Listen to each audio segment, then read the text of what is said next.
शिवसेनेचे नेते त्यांची नोटबंदीमुळे नाकाबंदी झाली, कारण की मुंबई माफिया आणि माफियांचे एजंट आणि माफिया एजंटनी ज्या बेनामी कंपन्यांमध्ये पैसा वळवला, त्यामुळे त्यांची अडचण मी समजू शकतो।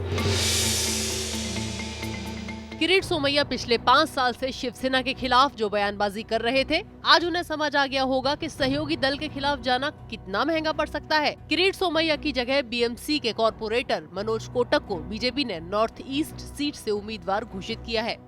जब मैंने घोटाला निकालने की शुरुआत की थी, जब पार्टी ने 2009 से 14 में जिम्मेदारी दी थी, तभी भी ऐसी कठिन स्थिति थी। कितने घोटाले निकाले, कितने लोगों को जेल में डाले, तब क्या कम संकट था? मेरे परिवार से लेके कितनी धमकियां, कितनी चुनौती, हल्ले भी हुए।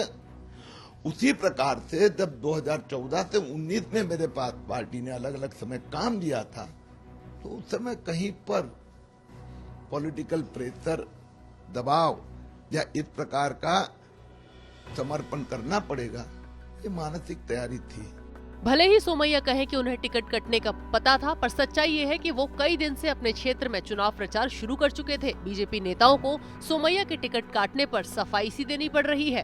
किरीट जी पार्टी के एक कद्दावर नेता है, पार्टी की स्थापना के दिन से पार्टी से जुड़े हुए नेता है और महाराष्ट्र में, मुंबई में पार्टी की नींव रखने में, पार्टी बढ़ाने में उनका बहुत बड़ा योगदान रहा है।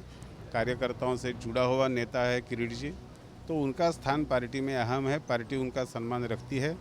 इसी के साथ साथ हमारा जो संगठन का कार्यकर्ता है, वो संगठन का कार्यकर्ता संगठन के निर्णयों के अनुसार चलता है, तो पार्टी किरीट जी का भी सम्मान रखेगी और कार्यकर्ता पार्टी के निर्णयों के तहत चलेगी। बीजेपी भले ही इनकार करे, पर शिवसेना को खफा न करने के लिए ही ये फैसला लिया गया। हालांकि अब शिवसेना अपने दबाव से पल्ला झाड़ रही है। मुझे नहीं लगता है, वो बीजेपी का निर्णय है। आप लोग की तरफ से कोई दबाव नहीं ये बीजेपी का निर्णय है, उनका पार्टी का निर्णय है।